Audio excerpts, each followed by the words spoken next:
आगे सब बस अब मिसिंग फ्रीक्वेंसी वाले कर लेते हैं क्वेश्चन। ठीक है, वहां तक हो गए एपीसी एपीएस एमपीसी एमपीएस की कैलकुलेशन, और कुछ स्टेटमेंट बेस्ड क्वेश्चन होंगे, वो मैं भी होमवर्क में दूंगा आपको। टेबल वाले नहीं, स्टेटमेंट बेस्ड होंगे कुछ, वो भी क्वेश्चन। और मिसिंग फ्रीक्वेंसी वाले करते हैं। ठीक है, आ जाओ फटाफट से। Missing frequency type 4 location of missing value.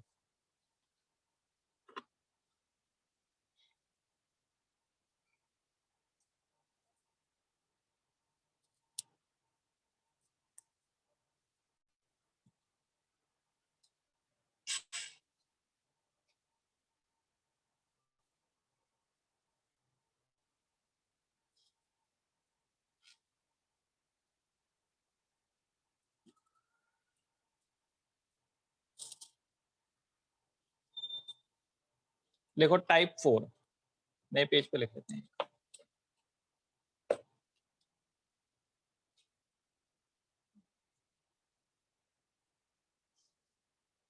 Location location of missing value. Missing में डबल एस आएगा, मैंने गलती से सिंगल एस लगा दिया है, ठीक कर लेना पहले। Location of missing value. Location of missing value. Complete the following table. Complete complete the following table.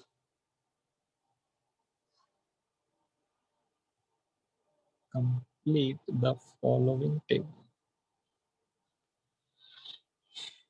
y y है आपका 100 200 300। Saving 40 dash 120। marginal propensity to consume 0.5 dash। average propensity to consume 0.6 dash dash. खाली स्थान भरने हैं। ये आपका Delhi 2012 compartment का question है। CBSE Delhi 2012 compartment. करो ट्राई एक बार अपने आप।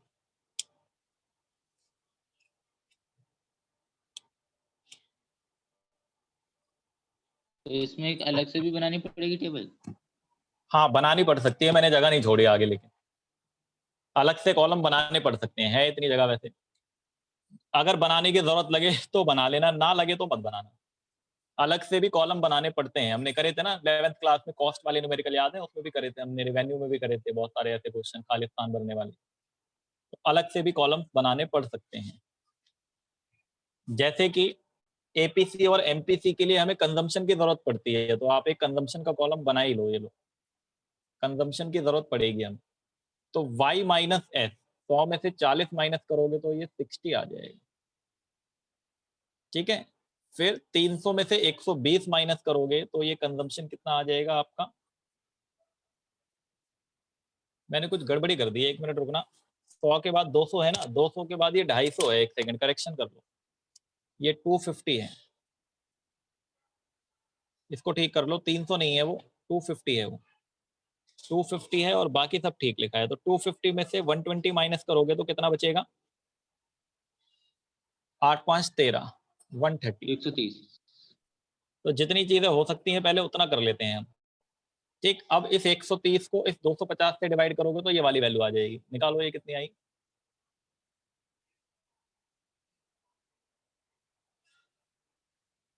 जल्दी बता दो। ये वैल्यू आ जाएगी ना भाई, 130 डिवाइडेड 0.52। बाई 250, तो ये वाली वैल्यू तो आ जाएगी। 0.52 आ गया। तो जितना निकल सकता है हमसे उतना निकाल देते हैं हम। नहीं नहीं, ये 40 है, ये 90 नहीं है, ये 40 है। एस में जो सेविंग्स है ये 40 है, 40 है ये। तो मैं ब्लैंक बता रहा था, जो ब्लैंक आपने छोड़ा है। अच्छा, जो ब्लैंक है वो देख लेंगे, अभी छोड़ो उसको, वो देख लेंगे क्या होगा। इतना हो गया। अब हमें ये वाली वैल्यू चाहिए और ये वाली वैल्यू चाहिए। तो अब इसके लिए क्या करें, मुझे बताओ, कोई बच्चा, कोई दिमाग लगाओ, कैसे करें। तो एमपीएस का कॉलम बनाना। कोई सर कॉलम नहीं एमपीसी बनेगा से आप। सर हाँ ये देखो एमपीसी से वर्किंग डेल्टा सी निकल सकता है। हाँ ये देखो वर्किंग नोट बना लेना आप, ठीक है। अगर वर्किंग नोट की जरूरत लगे तो बना लेना, नहीं लगे तो मत बनाना। जैसे हमारे पास एमपीसी का फॉर्मूला होता है delta C upon delta Y, तो दिस सिंप्लीफाई, पेज खराब ना हो इसलिए आगे कर दे रहा हूं मैं। एमपीसी कितना है हमारा 0.5 is equal to delta C को ऐसे ही छोड़ दो और डेल्टा वाई कितना चेंज हुआ 100। यहां से यहाँ का इनकम का चेंज करके तभी तो एमपीसी निकलता है। तो आपका 100 और 0.5 को मल्टीप्लाई करोगे तो this simplify delta C is equal to कितना आ जाएगा 50। अब ध्यान देना है इधर, कंजम्पशन कितने से चेंज होगा 50 से, और इनकम बढ़ने पे कंजम्पशन बढ़ता है या घटता है जल्दी बताओ। इनकम बढ़ने पे कंजम्पशन बढ़ता है, यस सर। ठीक है। तो इनकम बढ़ने से कंजम्पशन बढ़ता है, तो अगर ये 60 है और ये 50 से बढ़ेगा तो अगला कितना हो जाएगा, अगला हो जाएगा सर 110। ये 110 कैसे आया, चाहो तो ब्रैकेट में लिख लो 60 प्लस 50, ये जो यहां से निकाला हमने, ठीक है। ये 110 आ गया, हो गया, अब तो कुछ बचा ही नहीं। अब आप क्या करोगे, एस निकालना है तो y माइनस सी, 200 में से 110 माइनस करोगे तो ये 90 आ जाएगा, ये फिल हो गया। फिर आप 110 को 200 से डिवाइड कर दो, तो 110 डिवाइडेड बाई 200, जीरो से जीरो कट जाएगा, 11/20, 11/20, और इसको डिवाइड करोगे तो ये 0.55 आ जाएगा। समझ गए ना यहाँ तक, क्या करा मैंने, 110 को 200 से डिवाइड कर दिया तो ये वाली वैल्यू आ गई। अब मुझे सिर्फ एक ये वाली वैल्यू पता करनी है, तो 110 और 130 में कितना चेंज है, कितने का चेंज है 20 का, और इनकम में कितने का चेंज है 50 का, तो 20/50 कर लो, तो ये 0.40 आ जाएगा। हो गए सारे कॉलम फिल। फिर ये 90 कैसे आया? कौन, ये 90 y माइनस सी होता है ना सेविंग, तो 200 माइनस 110, ये 90 आ गया। सेविंग कैसे निकलता है, y minus C, y equal to C plus S, तो S equal to y minus C. 90 कैसे आया, लो ब्रैकेट में लिख लो यहाँ पे, अगर ये कैसे आया 200 में से 110 माइनस करके, मैंने कॉलम छोटे छोटे बनाए हैं इसलिए अंदर थोड़ी कैलकुलेशन ऐसी हो गई अजीब सी देखने में। अगला लिखते हैं एक, तो उसमें थोड़े बड़े बड़े कॉलम बनाएंगे।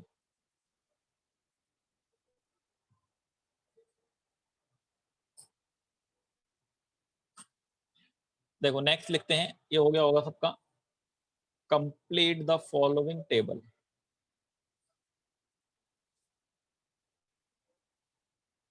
Complete the following table.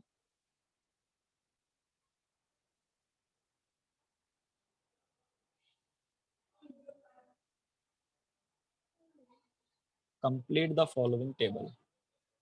Income दे रखा है हमें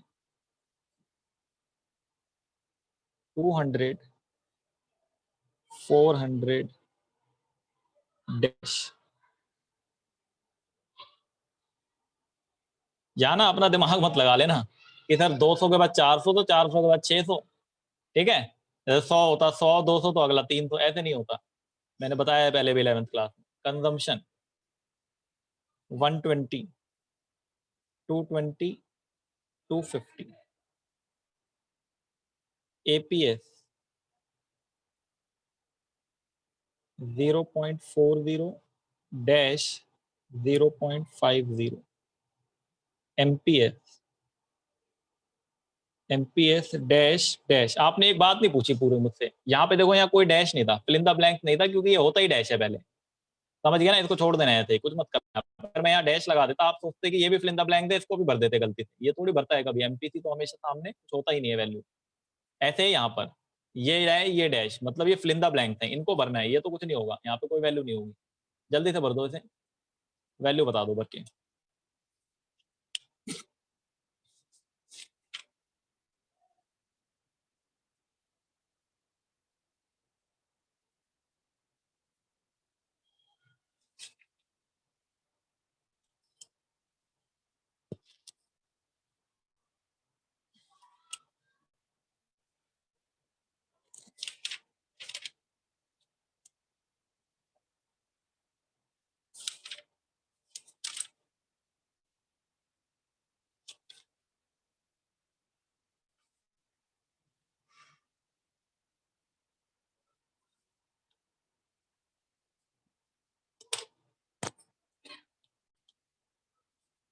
कराऊं मैं?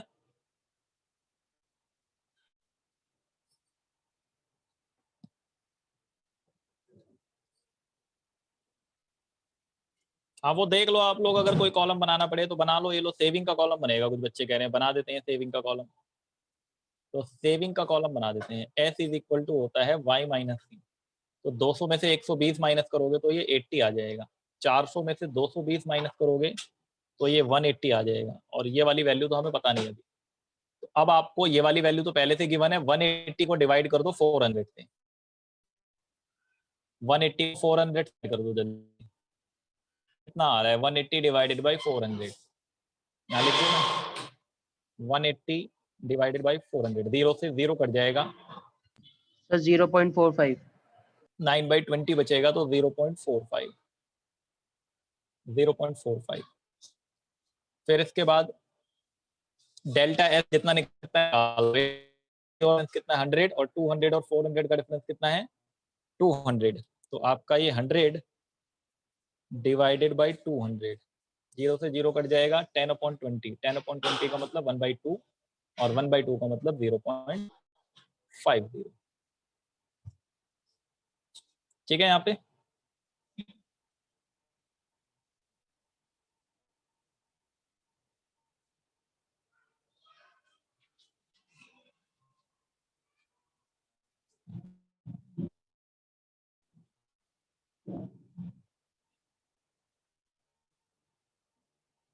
इसके बाद एक छोटा सा वर्किंग नोट बना लो। APS इज इक्वल टू होता है S/Y। तो हम ये वाली वैल्यू लेके, APS की ये वाली वैल्यू 0.50 निकालने के लिए हमने S को, S कितना है हमारा? चलो ठीक है कोई नहीं, ये लिखो ऐसे S/Y। ऐसे लिखो, कोई बात नहीं। देखो आगे यहाँ पे 0.50 इज इक्वल टू S की जगह पे हम Y माइनस सी लिख सकते हैं या नहीं? बताओ, यस और नो। यस इस सर। वैल्यू हाँ की सर, जगह लिख पे, सकते हैं। है ना, लिख सकते हैं ना। तो मैंने, क्योंकि मेरे पास ना ये वैल्यू थी नहीं। अगर ये वैल्यू होती है S तो मैं डायरेक्ट S रख देता यहाँ पे। S नहीं है मेरे पास।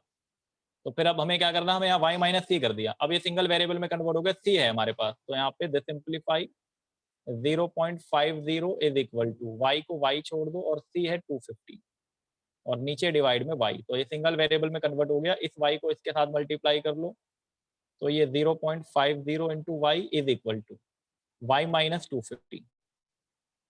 ठीक है, इस 250 को इधर ले आओ पॉजिटिव, इसको उधर ले जाओ तो नेगेटिव। तो ये हो जाएगा आपका y में से माइनस हो जाएगा 0.50y is equal to 250 positive. This simplify y is equal to 250 divided by 0.5। Point हटेगा, ऊपर 0 लग जाएगा, तो y इज इक्वल टू, ये पॉइंट हट के एक 0 आ जाएगा। 5 5 दा 500। मैंने आपको बताया था ना, दिमाग चलाते तो गलत हो जाता कि 200 सर, 200 के बाद 400, तो 400 के बाद 600 लिख दो, लेकिन ये 500 आ गया। ठीक है, ये पूरी कैलकुलेशन यहाँ पे इस तरीके से 500 निकालनी है। अब हो जाएगा पूरा। अब बचा ही क्या हमारे पास? एक ही तो बचा खाली ये। तो अब आप इसमें से ये माइनस कर लो, 500 में से 250, तो ये 250 आ गया। ये लो, ये 250 कैसे आया? ये 500 में से 250 माइनस करके y माइनस सी। और ये 500 कैसे आया? ये वर्किंग नोट से। चाहो तो यहाँ लिख लेना WN, वर्किंग नोट। वैसे इतना दिखाने की जरूरत नहीं होती है एग्जामिनर को, वो आपके सीधा आंसर चेक करता है, फिल इन द ब्लैंक वाले। ये 0.5 ऐसे टिक लगा देगा, 0.50 ऐसे टिक लगा देगा। ठीक है, ऐसे चेक कर देगा। बस वो देखेगा नीचे के वर्किंग नोट बनाए, हाँ ठीक है, अच्छी बात है। फिर आपका एमपीएस 180 और 250 में कितना चेंज हो रहा है? 70। और इनकम में कितना चेंज हो रहा है? 100। तो 0.70 ये आ गया आपका। सारी वैल्यू जितनी फिल इन द ब्लैंक्स थी वो हो गई। ठीक है, एक और करेंगे।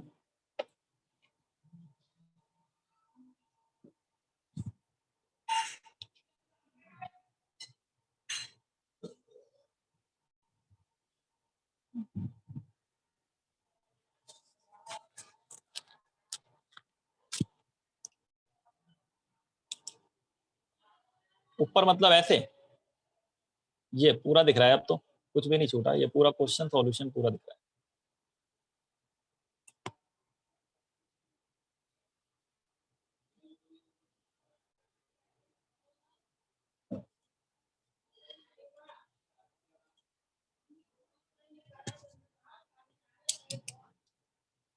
चलो हो गया सबका। एक और क्वेश्चन लिखते हैं।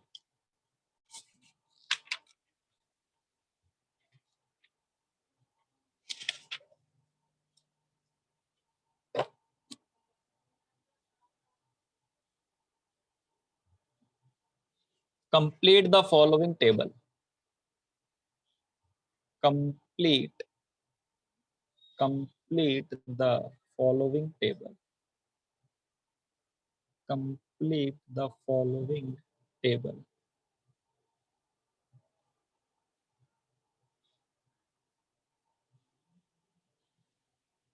टेबल में हमें इनकम दे रखा है y। y गिवन है हमें 0, 100, 200, 300।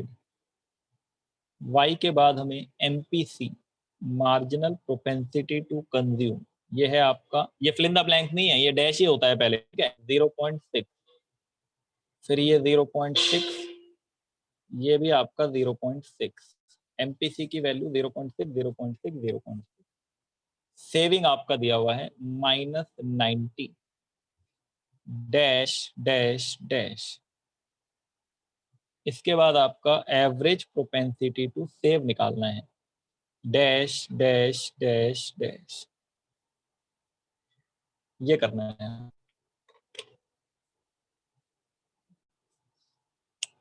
दो तरीके बताता हूं मैं इसके। एक तो आपके बुक में जो सॉल्यूशन है वो भी कर लेंगे हम, एक मैं अपना भी बता देता हूं। देखो डायरेक्ट टेक्निक भी होती है एक। क्या मैं यहाँ कंजम्पशन का कॉलम बना लूं? मुझे वो ज्यादा आसान लगता है, वो हाँ सर। तरीका मुझे वो तरीका ज्यादा सही लगता है। मैं दूसरा वाला भी बता दूंगा अभी। अगर मैं कंजम्पशन का कॉलम बनाऊं तो कंजम्पशन का मतलब क्या होता है, C बार प्लस MPC इंटू में y। तो मुझे बताओ जरा जल्दी, अगर मैं यहाँ कंजम्पशन की वैल्यू निकालूं तो C बार कितना होगा सर? 90 हो जाएगा। जो ये माइनस में होता है वही ये प्लस में हो जाता है। प्लस MPC पूरे क्वेश्चन में 0.6 है तो इसमें भी 0.6 मान लो आप, और इनटू में इनकम कितनी है? 0। तो आपका ये वाला कंजम्पशन 90 ही होगा। तो आप चाहो तो ये कैलकुलेशन दिखाना भी मत, आप सीधा यहाँ 90 लिख देना, हटा दूं, काट दूं, सीधा 90 लिख दूं, तो ये आपका 90 हो जाएगा। क्लियर है? अब ये 90 हो गया आपका। फिर आप अगला वाला निकालोगे तो ये तो 90 आपका ऑटोनोमस कंजम्पशन रहेगा। फिर प्लस 0.6 MPC, इनकम की जगह कितना रखोगे? 100, तो ये 60 और 90 150 हो जाएगा कंजम्पशन। फिर नेक्स्ट वाला निकालोगे 90 प्लस 0.6 इंटू 200, ये 120 और 90 210 हो जाएगा कंजम्पशन। फिर लास्ट वाला निकालोगे 90 प्लस 0.6 इंटू 300, तो ये 180 और 90 हो जाएगा 270। और एक कॉलम और बनाना पड़ेगा, यहाँ जगह हो अगर, नहीं तो नीचे बना लेना। सेकंड कॉलम में ऑटोनोमस कंजम्पशन 90 कहाँ है? ये -90 होता है ना। देखो जीरो इनकम पे जो सेविंग नेगेटिव में होती है वही ऑटोनोमस कंजम्पशन होता है। जीरो इनकम पे जो यहाँ पे कंजम्पशन होता है इसको ऑटोनोमस कंजम्पशन कहते हैं, और यही हमारी सेविंग्स को नेगेटिव करता है। ये वैल्यू इक्वल होती है, बस साइन का फर्क होता है, पॉजिटिव नेगेटिव का।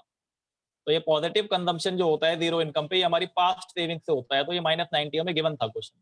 अगर ये -90 भी नहीं दिया होता ना, फिर तो ये क्वेश्चन हो ही नहीं सकता था किसी भी हाल में। अब देखो, क्योंकि हमें सेविंग और एपीएस निकालना है तो सेविंग का कॉलम बना हुआ है मेरे पास पहले से ऑलरेडी। तो आप 100 में से 150 माइनस करो, 100 में से 150 माइनस करो, तो 100 में से 150 माइनस करोगे तो कितना आ जाएगा ये सर? -50 आ जाएगा। फिर आप 200 में से 210 माइनस करोगे तो ये कितना आ जाएगा? 200 में से 210, तो ये -10 आ जाएगा। सही कर रहा हूँ मैं? ये बता देना मुझे एक बार, कैलकुलेशन मुझसे गलती होती है बहुत। 300 में से 270 माइनस करेंगे तो ये 30 पॉजिटिव का आ जाएगा। आ गया ये? अब आप एपीएस बड़े आराम से निकाल दोगे, -90 डिवाइडेड बाई 0। तो जब आप -90 डिवाइडेड बाई 0 करोगे तो ये पहला तो डैश ही रहेगा, ये ऐसे कर देना डैश, ठीक है। फिर आप -50 डिवाइडेड बाई 100, तो ये आपका माइनस का 0.50। फिर आपका -10 डिवाइडेड बाई 200, तो ये आपका माइनस का 0.05। ध्यान देना, यहाँ पे छोटा नंबर है ये। -10 डिवाइडेड बाई कर लो आप चाहो तो, -10 डिवाइडेड बाई 200 कहीं डिवाइड कर लो आप, -0.05 आ जाएगा। करके दिखा दो, डिवाइड हो जाएगा ना ये, ठीक है। 0 से 0 कट जाएगा, 1/20 बचेगा, 20 से 1 में डिवाइड कर लेना, 20 से 1 में डिवाइड करोगे तो पॉइंट लगेगा, फिर एक 0 और लगेगा, फिर डेसिमल के जो होते हैं कॉन्सेप्ट वो लगेंगे और डिवाइड हो जाएगा, तो 0.05 आ जाएगा। फिर 30 डिवाइडेड बाई 300 कर लेना, तो ये हो जाएगा आपका 0.10। 30 डिवाइडेड बाई 300 कर लोगे तो 0.10। हाँ, C-90 कैसे आया वही तो समझा रहा था मैं। भाई जो सेविंग नेगेटिव होती है वही तो पॉजिटिव होता है जीरो इनकम पे। जीरो इनकम पे जो ऑटोनोमस कंजम्पशन होता है वही सेविंग नेगेटिव के बराबर होती है। तो अगर ये -90 है तो ये +90 होगा। कंजम्पशन फंक्शन में ये C बार होता है और सेविंग फंक्शन में -C बार हो जाता है, साइन ही तो बदलता है खाली। जे देखो अभी डायग्राम भी बनाया था पीछे, इतनी जल्दी भूल गए। कहाँ गया डायग्राम? ये बनाया था ना मैंने। जो वैल्यू ये होती है आपकी, ये जो 20 है, ये जो C बार होता है, यही वैल्यू नीचे नेगेटिव रेंज में भी होती है, ये -C बार होता है। ठीक है, तो अगर मुझे सेविंग दे रखा है जीरो इनकम का, तो फिर जीरो इनकम का कंजम्पशन कितना होगा? अगर सेविंग मेरा जीरो इनकम का -20 है तो जीरो इनकम का कंजम्पशन कितना होगा? +20। सेम ऐसे ही इस क्वेश्चन में मेरा जीरो इनकम का सेविंग कितना है? -90। जीरो इनकम का सेविंग कितना है? -90। तो जीरो इनकम का कंजम्पशन कितना हो जाएगा? +90। और नहीं तो मैंने कैलकुलेशन करके भी दिखा दी इक्वेशन में रख के। आप इस इक्वेशन में रखो और जैसे ही इनकम को 0 रख दोगे, हाँ अभी इस क्वेश्चन को करा दूं फिर बताता हूं कब तक है क्लास। 0 रख दोगे तो 0 से ये पूरा 0 तो 90 बच जाएगा। देखो इसी क्वेश्चन को आपकी किताब में सॉल्यूशन कैसे दिया हुआ है, देखो दोबारा से अल्टरनेट अल्टरनेट समझने के लिए कुछ बातें आप पहले यहां पे मेरी समझ लो। एमपीएस का फॉर्मूला क्या होता है? Delta S upon delta Y. This simplify. अगर मुझे डेल्टा एस की वैल्यू चाहिए, अगर मुझे डेल्टा एस की वैल्यू चाहिए तो मैं क्या करूं? यहां पे एमपीएस को डेल्टा वाई से मल्टीप्लाई कर लूं, डेल्टा एस मिलेगा या नहीं मिलेगा? मिल जाएगा सर। देखो इन्होंने टेबल कैसे बना रखी है, दोबारा बना रहा हूं टेबल में। वाई आपको आना चाहिए, वरना किताब खोलोगे ना घर जाके संदीप गर्ग की देखोगे, एग्जाम्पल कहोगे सर ने क्या करा दिया और उसमें तो क्या दिया हुआ है। देखो एमपीसी, फिर आप सेविंग्स आपको गिवन है तो एक काम कर लेना आप यहाँ पे सेविंग का, जैसे जैसे जो कॉलम हमें गिवन थे पहले हम वो कॉलम बना लेते हैं, फिर हमें एपीएस जितने कॉलम हमें क्वेश्चन में गिवन थे पहले वो वाले बना लेते हैं। ये 0, ये 100, ये 200 और ये 300। फिर आपका ये डैश था, ये 0.6, ये 0.6 और ये 0.6, ये -90, ये डैश, ये डैश, ये डैश। फिर आपका एपीएस में सभी डैश थे। अब इन्होंने क्या करा? इन्होंने कहा कि एक काम करते हैं, पहले हम एमपीएस कैलकुलेट करते हैं। एमपीएस 1 में से माइनस कर लो, तो आपका पहले डैश और एमपीएस 1 में से 0.6 माइनस कर लो तो 0.4, 0.4 और 0.4। फिर मैंने जो ये वाली इक्वेशन आपको समझाई अभी कि आप डेल्टा एस कैलकुलेट कर सकते हो अगर आप एमपीएस को डेल्टा वाई से मल्टीप्लाई कर लो। अगर आप एमपीएस को डेल्टा वाई से मल्टीप्लाई कर लो तो आपको डेल्टा एस मिल जाएगा। तो देखो एमपीएस कितना है? 0.4 और चेंज इन इनकम कितना है? सब में 100 है, तो जब 0.4 को 100 से मल्टीप्लाई करोगे तो आपका डेल्टा एस कितना आएगा? यहाँ पे 40। फिर आप यहाँ पे एमपीएस कितना है? 0.4, चेंज इन इनकम कितना है? 100, 0.4 इंटू 100 ये भी कितना आएगा? 40। फिर आपका एमपीएस कितना है? 0.4 और चेंज इन इनकम कितना है? 100, तो आपका डेल्टा एस कितना आएगा? 40। ध्यान से समझना, सेविंग 40 से चेंज होगी और पहले -90 है, तो -90 प्लस 40 तो कितना बचेगा? -50। -50 प्लस 40 तो कितना बचेगा? -10। -10 प्लस 40 तो कितना आएगा? 30। आ गया ये? अब ये निकल जाएगा बड़े आराम से। मुझे तो बड़ा बेकार लग रहा था ये। अब तुम्हें जो सही लगे वो कर लेना, ठीक है। तो अब एपीएस निकल जाएगा एस अपॉन वाई। तो एपीएस एस अपॉन वाई अभी ऊपर कैलकुलेट करा था, ये तो डैश ही रहेगा। ये माइनस का 0.50, ये माइनस का 0.05 और ये 0.10। इन्होंने ये दो कॉलम बनाए एक्स्ट्रा और हमने क्या करा अपने वाले में, देखो पहले वाले में हमने कंजम्पशन फंक्शन की मदद से ये वैल्यू निकाल दी और फिर हमने y में से c माइनस करके s निकाल दिया। मेन तो इसमें s कैलकुलेट करना था हमें, चाहे तो आप ऐसे कैलकुलेट करो या फिर आप ऐसे कैलकुलेट करो, दोनों बातें बिल्कुल ठीक है। नंबर किसी के नहीं कटेंगे एग्जाम में, दोनों के मिलेंगे।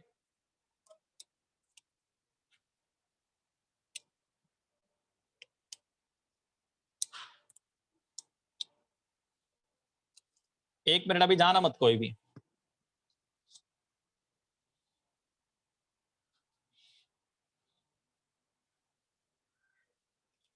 हो गया सबका ही?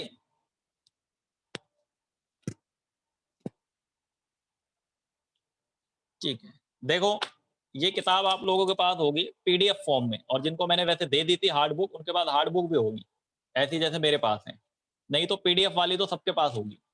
इसमें पेज नंबर 35, यहाँ पर ये चैप्टर का नाम लिखा हुआ है determination of income and employment. ये क्वेश्चन वैसे तो संदीप करके हैं लेकिन बहुत पुराने एडिशन के हैं ये, ठीक है, तो आप लोग इनको कर लेना। एक क्वेश्चन में कुछ गड़बड़ी है, मैंने एडिट कर दिया था, उसके बाद भी वो करेक्शन कर लो वरना गलत कर दोगे फिर आप लोग। एक करेक्शन करा दे रहा हूँ बस मैं खाली।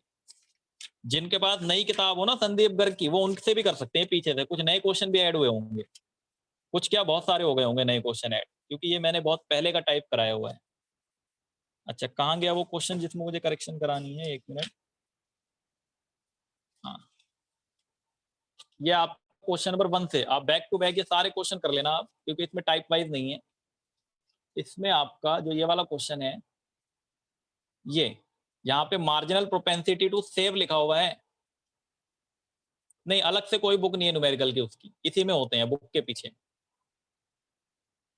मेन वाली बुक में ये एक्सरसाइज दी होती है। मार्जिनल प्रोपेंसिटी टू सेव की जगह ना ये कंज्यूम है, ये गलती से सेव लिख गया है, आप यहाँ पे कंज्यूम कर लेना इसको, ठीक है, वरना ये क्वेश्चन पूरा गलत हो जाएगा। क्वेश्चन नंबर 9 में करेक्शन करनी है कि ये मार्जिनल प्रोपेंसिटी टू कंज्यूम है, ये बुक के ही क्वेश्चन है, जिनके पास बुक होगी वहां से देख सकते हैं वो, ठीक है, ठीक है ना। और मैं जो असाइनमेंट भेजा है उसमें से भी क्वेश्चन करने हैं, सुन लो मेरी बात। इसके कहाँ तक कर लेने हैं आपको, ये जहां से टॉपिक बदले ना, कहां से टॉपिक बदल रहा है इसमें, प्रैक्टिकल्स ऑन इन्वेस्टमेंट मल्टीप्लायर, उससे पहले क्योंकि मल्टीप्लायर अगला चैप्टर है हमारा 24 तक, 1 से लेके 24 तक कर लेना। इसकी डाउट क्लास रखूंगा मैं नेक्स्ट क्लास में। और जो मैंने असाइनमेंट अलग से भेजा था उसमें कहां तक करवा दिए थे मैंने, 16 तक करवा दिए थे। 16 के आगे 17 से लेकर 27 तक, 17 से लेकर 27 तक जो अलग से भेजा था मैंने एक पीडीएफ, और ये जो बुकलेट है मेन उसमें आपका 24 तक एक डाउट क्लास रखूंगा बस, उसी में जिसको जो पूछना हो पूछ लेना, फिर मैं चैप्टर शुरू कर दूंगा दूसरा। समझ गए मेरी बात? ठीक है, बंद करते हैं इसको।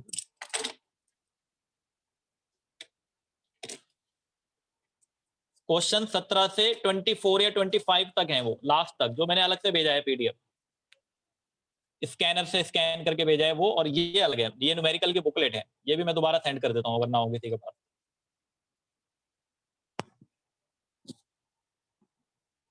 ठीक है, बंद करते हैं इसे।